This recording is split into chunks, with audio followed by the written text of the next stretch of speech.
16 जून 2013 सुबह 8 बजे उत्तराखंड के एक छोटे से गांव में कुछ ऐसा हुआ जिसे आज तक लोग भूल नहीं पाए। धारी देवी की मूर्ति जो लगभग 500 वर्षों से अपने स्थान पर विराजमान थी, उसे सरकार ने हटा दिया और उसी शाम केदारनाथ और बद्रीनाथ की घाटियों में सबसे बड़ी तबाही शुरू हुई।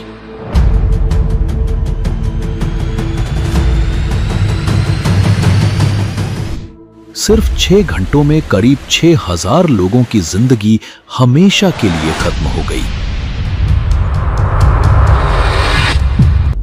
क्या यह सब केवल एक इत्तेफाक था या फिर 500 साल पुरानी देवी का श्राप जिसे आज तक हमसे छुपाया गया? हाल ही में एक ऐसी घटना घटित हुई जिसने पूरे उत्तराखंड को चिंता में डाल दिया। कहा जा रहा है कि अगर धारी देवी का ये मंदिर पानी में डूब गया तो फिर से उत्तराखंड पर वैसी ही तबाही टूट पड़ेगी जैसी 2013 में केदारनाथ में देखी गई थी। लेकिन सवाल यह है कि आखिर ऐसा क्या हुआ कि पूरा राज्य भयभीत है। कहा जाता है कि ये कोई साधारण देवी नहीं है। धारी देवी दिन में 3 बार अपना रूप बदलती है। सुबह के समय एक बालिका, दोपहर होते होते एक युवती और रात में एक वृद्धा का स्वरूप धारण करती है। ये सिर्फ कोई लोक कथा नहीं है, बल्कि भारतीय वैज्ञानिक भी इस रहस्य को स्वीकार कर चुके हैं। सबसे इंपॉर्टेंट बात यह है कि धारी देवी को चारों धामों की रक्षक माना जाता है। ऐसी मान्यता है कि उनके आशीर्वाद के बिना 4 धाम यात्रा अधूरी रह जाती है। तो आइए जानते हैं धारी देवी से जुड़े उन रहस्यों के बारे में जो आज तक या तो अनकहे रह गए हैं या फिर जिन्हें जानबूझकर हमसे छिपाया गया है।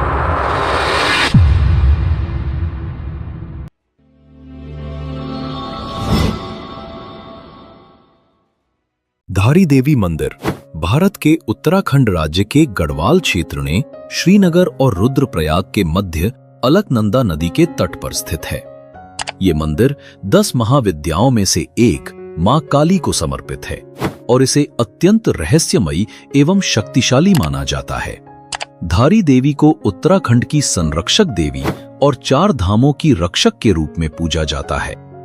इस कहानी की शुरुआत होती है साल 2006 में, जब एक बड़ी हाइड्रो इलेक्ट्रिक परियोजना के चलते धारी देवी की मूर्ति को उसके मूल स्थान से हटाने का प्रस्ताव सामने आया। अलकनंदा नदी पर बन रही थी 330 मेगावाट की श्रीनगर हाइड्रो इलेक्ट्रिक परियोजना, जो आने वाले समय में आसपास के इलाके को जलमग्न करने वाली थी। परियोजना के मुताबिक मंदिर जिस चट्टान पर स्थित था वो पूरे बांध के जलभराव क्षेत्र में डूबने वाला था। इसलिए प्रोजेक्ट अथॉरिटी ने एक योजना बनाई। मूर्ति को नीचे से हटाकर ऊंचाई पर एक सुरक्षित स्थान पर स्थानांतरित किया जाए। लेकिन क्या वाकई ये निर्णय सुरक्षित था या फिर ये वही भूल थी जिसने उत्तराखंड के इतिहास में सबसे बड़ी तबाही को न्योता दे दिया? वर्ष 2006 के बाद से ही ये मामला धीरे धीरे तूल पकड़ने लगा था। स्थानीय जनता और तमाम धार्मिक संगठनों ने मंदिर को हटाने के विरोध में आवाज बुलंद करनी शुरू कर दी। 2011 और 2012 के दौरान मंदिर को बचाने के लिए उत्तराखंड हाई कोर्ट और फिर सुप्रीम कोर्ट में याचिकाएं दायर की गईं। जुलाई 2012 में वरिष्ठ बीजेपी नेता लाल कृष्ण आडवाणी, सुषमा स्वराज और अरुण जेटली ने तत्कालीन प्रधानमंत्री डॉक्टर मनमोहन सिंह को एक संयुक्त मेमोरेंडम सौंपा। अपील की गई कि धारी देवी की मूर्ति को ना हटाया जाए। फिर संतों और महात्माओं ने भी आंदोलन छेड़ दिया। कुछ ने अनशन किया तो कुछ ने चेतावनी दी, अगर मां की मूर्ति को हटाया गया तो हम जल समाधि ले लेंगे। इसमें बीजेपी की नेता उमा भारती ने सबसे सख्त रुख अपनाया। उन्होंने खुलेआम सरकार को चेतावनी दी, अगर मंदिर को छेड़ा गया तो मैं जल समाधि ले लूंगी। वो कई बार मंदिर स्थल पर गईं और स्थानीय विरोध प्रदर्शनों का नेतृत्व भी किया। इतना ही नहीं, केंद्रीय पर्यावरण मंत्रालय ने भी मंदिर के वर्तमान स्थान को बनाए रखने की वकालत की। सुप्रीम कोर्ट में कहा गया कि धारी देवी को हटाना धार्मिक आस्थाओं का उल्लंघन होगा, मगर कोर्ट ने मंत्रालय को फटकार लगाई और कहा कि जब समाधान आपकी ही समिति ने सुझाया था तो अब आप उसे कैसे नकार सकते हैं? आखिरकार अदालत ने आदेश दिया कि मंदिर को ऊंचे प्लेटफॉर्म पर स्थानांतरित किया जाए। मां धारी देवी को उनके स्थान से हटाना दरअसल कुदरत के कोप को खुला निमंत्रण देना था, क्योंकि इस घटना के पीछे छिपा है एक ऐसा श्राप जो शायद सदियों से दबा रहा और जिसे आज तक हमसे छुपाया गया। दोस्तों, आगे बढ़ने से पहले आपको ये वीडियो अच्छा लग रहा है तो एक लाइक जरूर कर दीजिए और कमेंट में दिल से जय मां धारी देवी लिखिए। अगर आप ऐसे ही रहस्यमय ऐतिहासिक डॉक्यूमेंट्री वीडियो देखना चाहते हैं तो अभी चैनल को सब्सक्राइब कर लीजिए और बेल आइकन भी दबा दीजिए।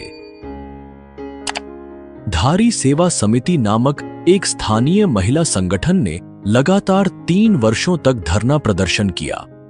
वर्ष 2013 तक उनके धरने को 1100 दिन पूरे हो चुके थे। इसके बावजूद देवी की मूर्ति को हटाने का निर्णय लिया गया। इतना ही नहीं, स्थानीय लोगों का आरोप है कि जून 2013 में मानसून पूर्व की बारिश का लाभ उठाकर परियोजना कंपनी ने मूर्ति स्थानांतरण की प्रक्रिया को अचानक तेज कर दिया। कुछ लोगों ने तो यहां तक आरोप लगाया कि कंपनी ने सुरंगों से पानी छोड़कर मंदिर के चारों ओर जल स्तर को कृत्रिम रूप से बढ़ा दिया ताकि आपातकाल की स्थिति का हवाला देकर मूर्ति को जल्दी हटाया जा सके। फिर 16 जून 2013 की शाम जब भारी बारिश और बाढ़ की चेतावनी दी गई तो मंदिर समिति ने मजबूर होकर देवी की मूर्ति को ऊंचे अस्थायी चबूतरे पर स्थानांतरित करने की अनुमति दी। इसलिए 3 पुजारियों और 2 स्थानीय लोगों ने मिलकर मूर्ति को शिला से अलग किया। प्रत्यक्षदर्शियों के अनुसार जैसे ही मूर्ति को उठाया गया, आकाश में जबरदस्त बिजली चमकी, तेज गर्जना हुई और मूसलाधार बारिश शुरू हो गई। यह दृश्य देखकर वहां मौजूद लोग डर से कांप उठे और इसे देवी के क्रोध का संकेत मानने लगे। धारी देवी मंदिर समिति के पूर्व सचिव देवी प्रसाद पांडे कहते हैं, शाम तक मंदिर घुटनों तक पानी में डूब गया था। ऐसी खबरें थीं कि रात में भारी बारिश होगी, इसलिए धारी देवी की मूर्ति को हटाना ही एकमात्र विकल्प बचा था। हमने शाम 6:30 तक मूर्ति को वहां से हटा दिया। 500 साल तक किसी ने भी धारी देवी की मूर्ति को छूने की हिम्मत नहीं की, लेकिन 2013 में जब सरकार ने वो मूर्ति हटाई तो क्या हुआ वो पूरा देश जानता है। भारत के इतिहास की सबसे भयानक प्राकृतिक आपदा ने दस्तक दी और इस तबाही का राज शायद उसी मूर्ति में छुपा हुआ था। स्थानीय पंडितों और गांव वालों ने पहले ही चेतावनी दी थी, धारी देवी को मत छेड़ो, नहीं तो प्रकोप होगा। लेकिन जब उनकी बात को नजरअंदाज किया गया तो ऐसी कुदरती आफत आई कि पूरा देश हिल गया। जैसे ही शाम 6:30 बजे धारी देवी की मूर्ति का स्थानांतरण पूरा हुआ, ठीक 1 घंटे बाद 7:30 बजे केदारनाथ में पहला बादल फटा। यह एक जोरदार विस्फोट जैसा प्रतीत हुआ जिसने वहां मौजूद अधिकतर घरों को हिलाकर रख दिया। उस रात लगभग 250 लोगों ने मंदिर के अंदर शरण ली थी। मंदिर पूरी तरह भर चुका था और जो लोग अंदर जगह नहीं पा सके उन्होंने प्रार्थना हॉल में रात बिताई। बाहर क्या हो रहा था इसका अंदाजा केवल उस भयंकर पानी की आवाज से लगाया जा सकता था जो मंदिर की मजबूत दीवारों से लगातार टकरा रहा था। 17 जून 2013 की सुबह ठीक 6:15 पर उत्तराखंड की चौराबाड़ी झील का बांध टूट गया। ग्लेशियोलॉजिस्ट डॉक्टर डीपी दोभाल बताते हैं कि सुबह के समय एक विशाल हिमस्खलन झील में आकर गिरा, जिससे झील पर भारी दबाव बना। पहले से ही लगातार बारिश के कारण झील का जल स्तर सामान्य से करीब 7 मीटर ज्यादा था। हिमस्खलन का प्रेशर इतना ज्यादा था कि बांध टूट गया और सिर्फ 5 से 10 मिनट में पूरी झील खाली हो गई। इसका मतलब ये था कि लगभग 262 मिलियन लीटर पानी एक झटके में नीचे बहती मंदाकिनी नदी में उतर गया, जिसने आगे चलकर एक भयंकर तबाही को जन्म दिया। सुबह 7 बजे तक चौराबाड़ी झील से निकला पानी और मलबा विनाश की एक बाढ़ बनकर मंदाकिनी नदी के दोनों किनारों को अपने साथ बहाता हुआ केदारनाथ में प्रवेश कर चुका था। यह सिर्फ पानी नहीं था, यह था एक घातक मिश्रण जिसमें शामिल थे विशाल पत्थर, गाद, बर्फ के टुकड़े और पेड़ों के अवशेष। इस विनाशकारी प्रवाह ने जो भी उसके रास्ते में आया उसे मिटा डाला। केदारनाथ की संकरी गलियां, दुकानों की कतारें, घर और आश्रम, सब कुछ ही मिनटों में इस तबाही की लहर में समा गया। यह केवल एक प्राकृतिक आपदा नहीं थी, यह मानो धारी देवी का क्रोधित आक्रोश था। उत्तराखंड सरकार की आधिकारिक रिपोर्ट के अनुसार 2013 की इस भयावह आपदा में 6054 लोगों की जान चली गई। करीब 3 लाख तीर्थयात्री और पर्यटक अलग अलग घाटियों में फंस गए और 2375 गांव पूरी तरह से बाहरी दुनिया से कट गए। यह त्रासदी 2004 की सुनामी के बाद भारत के इतिहास की सबसे बड़ी प्राकृतिक आपदाओं में से एक बन गई। लेकिन सवाल आज भी वही है, क्या यह सब मां धारी देवी की मूर्ति को हटाने का परिणाम था या फिर सिर्फ एक प्राकृतिक आपदा? अपनी राय कमेंट करके जरूर बताइए। इतना ही नहीं, ऐसा पहली बार नहीं हुआ था। साल 1882 में भी एक स्थानीय राजा ने धारी देवी मंदिर को स्थानांतरित करने का प्रयास किया था, लेकिन जैसे ही यह कदम उठाया गया उसी समय भयंकर भूस्खलन हुआ जिसने केदारनाथ क्षेत्र को भारी नुकसान पहुंचाया। तब भी लोगों ने इसे मां की नाराजगी का संकेत माना। तभी से मान्यता बन गई कि मां धारी देवी को उनके स्थान से हिलाना सीधे सीधे प्रकृति की शक्ति को ललकारना है। विश्व हिंदू परिषद के अध्यक्ष अशोक सिंघल ने कहा कि लोगों ने हाइड्रो पावर प्रोजेक्ट के खिलाफ प्रदर्शन किया था और मूर्ति हटाने का विरोध किया था। इसके बावजूद 16 जून को धारी देवी की मूर्ति को उसके मंदिर से हटाकर बने हुए प्लेटफॉर्म पर रख दिया गया। देवी ने अपना क्रोध दिखाया और केदारनाथ व अन्य हिस्सों को नुकसान हुआ। इसके बाद भाजपा के उपाध्यक्ष उमा भारती ने कहा कि उत्तराखंड के तीर्थयात्रियों की रक्षक देवी है और यह मेरा दृढ़ विश्वास है कि इस मूर्ति को हटाने से ही बादल फटा और प्रकृति का क्रोध फूटा, जिसने पूरे राज्य में मृत्यु और विनाश का भयानक सिलसिला छोड़ा। इतना ही नहीं, 16 सितंबर 2025 को देहरादून में बादल फटने की घटना ने पूरे क्षेत्र को झकझोर कर रख दिया। टपकेश्वर महादेव मंदिर, जो तमसा नदी के किनारे स्थित है, पूरी तरह जलमग्न हो गया। यह एक धार्मिक और भावनात्मक स्थल है और इसका जल में डूबना प्रतीकात्मक रूप से अत्यंत चिंता का विषय बनता है। इससे पहले भी उत्तरकाशी के धराली, चमोली के थराली और रुद्रप्रयाग के बसु केदार में बादल फटने की घटनाएं हो चुकी हैं। यह सभी स्थल धार्मिक और संवेदनशील माने जाते हैं। अलकनंदा नदी, जो स्वयं धारी देवी के पौराणिक इतिहास से जुड़ी है, वह उफान पर है, जैसे मानो वह स्वयं कुछ कह रही हो। दोस्तों, अगर आप केदारनाथ मंदिर के रहस्यों और उसके प्राचीन इतिहास के बारे में और जानना चाहते हैं, तो हमने इस विषय पर एक विशेष डॉक्यूमेंट्री तैयार की है। इसका लिंक डिस्क्रिप्शन में दिया गया है, आप वहां जाकर पूरी वीडियो देख सकते हैं। तो दोस्तों, अब आपके मन में एक सवाल जरूर आता होगा, धारी देवी कौन है और इनका इतिहास क्या है? तो आइए जानते हैं धारी देवी से जुड़े उन रहस्यों के बारे में जो आज तक सिर्फ कुछ ही लोगों को पता है। धारी देवी का इतिहास हजारों वर्षों पुराना है। मंदिर के मुख्य पुजारी मनीष पांडे के अनुसार यह मंदिर द्वापर युग की सबसे प्राचीन शक्तिपीठों में से एक है, जिसे पांडवों ने भी पूजा था। ऐसा माना जाता है कि जब पांडव अपने 13 वर्षों के वनवास के दौरान हिमालय की कठिन यात्राओं से गुजर रहे थे, तो उन्होंने इसी स्थान पर मां धारी देवी की उपासना की थी। यह मंदिर उस समय केदारनाथ और बद्रीनाथ के प्राचीन मार्ग पर स्थित था। द्वापर युग में निर्मित होने के कारण इसे आज भी 5000 वर्ष से भी अधिक पुराना माना जाता है और यही इसकी सबसे बड़ी पौराणिक पहचान है। एक प्रमुख पौराणिक कथा के अनुसार धारी देवी 7 भाइयों की इकलौती बहन थीं। जब वह मात्र 7 वर्ष की थीं, तभी उनके माता पिता का देहांत हो गया। इसके बाद उनका पालन पोषण उनके सातों भाइयों ने किया। वह एक अत्यंत सेवाभावी और स्नेही बहन थी जो अपने भाइयों पर जान छिड़कती थी। लेकिन दुर्भाग्यवश उनके भाई उन्हें पसंद नहीं करते थे। इसके दो मुख्य कारण थे।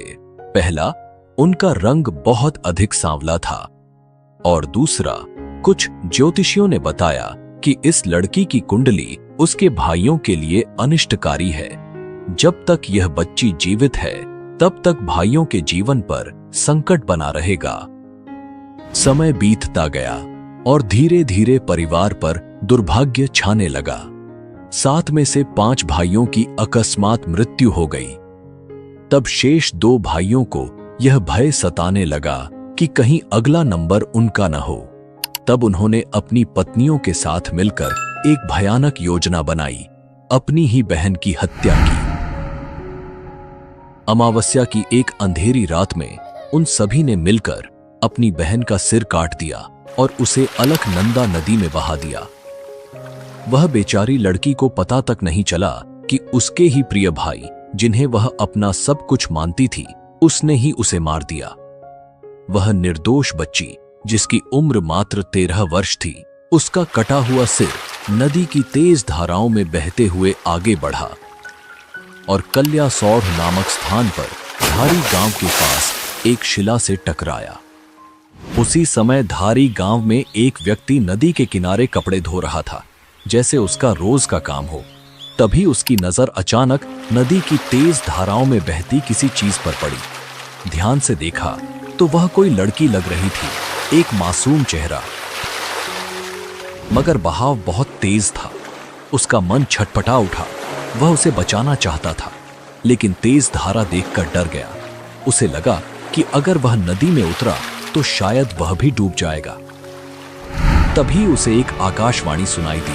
तू घबरा मत, तू मुझे यहाँ से बचा। मैं तुझे वचन देती हूँ, तू जहाँ जहाँ पैर रखेगा मैं वहाँ वहाँ सीढ़ी बना दूंगी। जैसे ही वह व्यक्ति नदी में कन्या को बचाने के लिए आगे बढ़ा, एक अद्भुत चमत्कार हुआ। जहां जहां उस व्यक्ति ने अपने पैर रखे, वहां वहां पर सीढ़ियां बनती गईं। जब वह व्यक्ति पास पहुंचा तो उसे केवल एक कटा हुआ सिर मिला, जिससे वह डर गया।